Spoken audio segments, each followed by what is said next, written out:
and welcome to the second edition of Tech 24 from Home.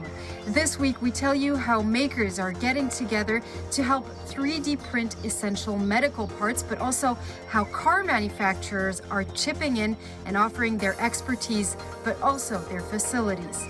And in Test 24, Dan and Jay Cattlecar will try Gran Turismo Sport on his PlayStation 4.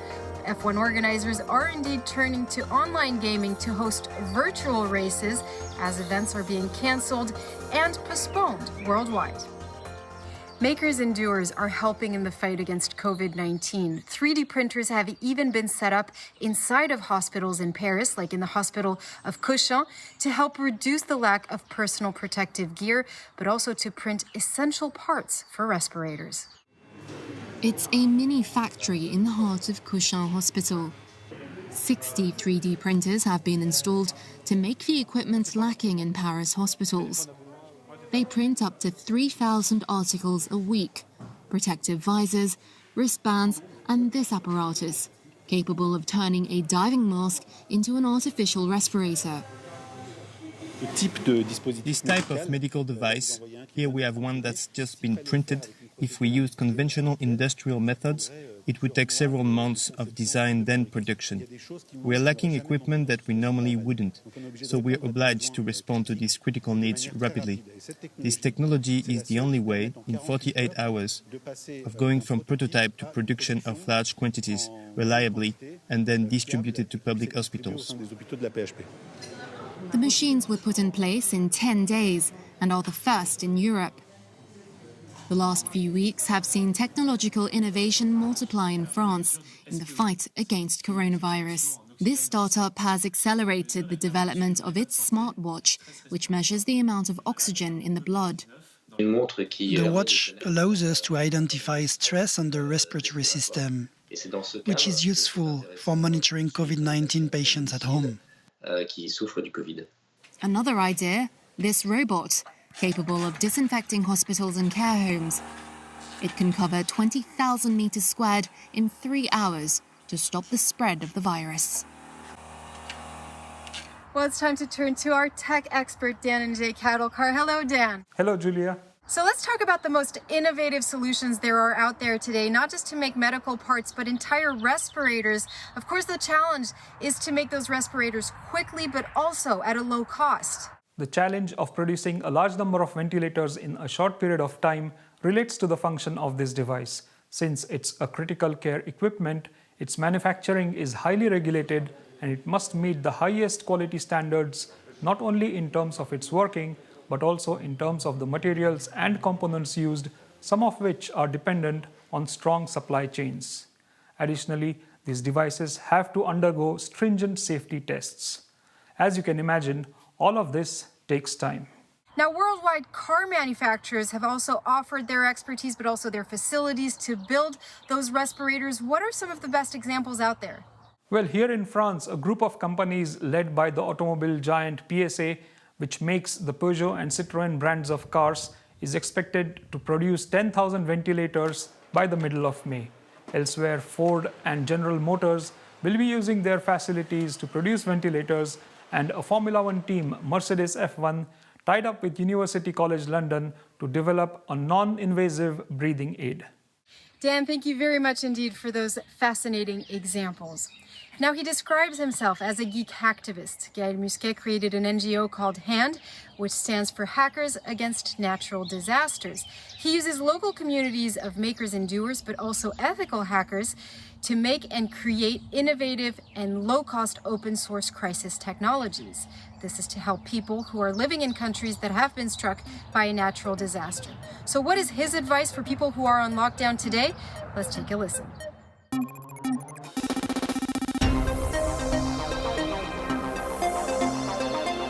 Hi, I'm Gaël Musquet and I'm ethical hacker. I'm trying to show you how I try to overcome this coronavirus crisis with my technical skills. So, first of all, you must take care and be safe, respect the safety instruction of the government and stay at home. Next, you must, in any case of crisis, you must have a safety kit at home with water, foods, and this kind of medical kits if you are injured, and a radio, FM, and batteries like this if you want to receive the instruction from the government in case of electrical or internet blackout. So now you are safe. You can contribute to some projects like OpenStreetMap, open source projects. For example, Mapiari collect before the lockdown a lot of photos. You can use these photos to contribute to OpenStreetMap or contribute to Ça Reste Ouvert, who is a French website dedicated to all the first emergency or the bakeries, all kind of shops who are open during this lockdown. You must have at home backup energy. I use these UPS batteries or this type of car batteries in order to have more backup energy in case of electrical blackout, and this type of solar panel in order to power my radio. And as a ham radio amateur, with a lot of my colleagues, we are trying to train every day in case of radio blackouts, cell networks blackout, or electrical blackout. So I use this kind of antenna. Even if I live in an apartment, I'm able to communicate from 10 kilometers to more than thousands kilometers from HF. With this kind of radio, I can contact people in case of emergency. So we can use, and you can use this moment, this lockdown, in order to train yourself to be ham radio and to make your skills available for your cities, for NGOs, and so on. Thank you. Moving on now to Test 24.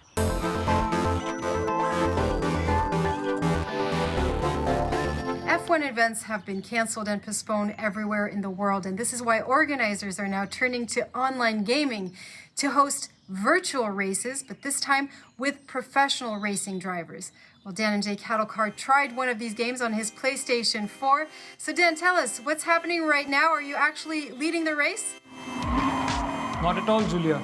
But I'm enjoying driving the RS01 on the Spa-Francorchamps circuit with its high-speed corners, including the famous Eau Rouge. I'm of course playing the Gran Turismo Sport on PlayStation 4, which was the same combination used by Renault and its esports partner Vitality for their virtual racing event on 7th April that saw the participation of Esteban Ocon, who drives for Renault F1. I've been enjoying this game thoroughly. There are hundreds of cars to choose from. You can choose different circuits and different difficulty levels. You can play with your friends online, and you can record your gameplay to either watch it later or share it with your friends on the social network.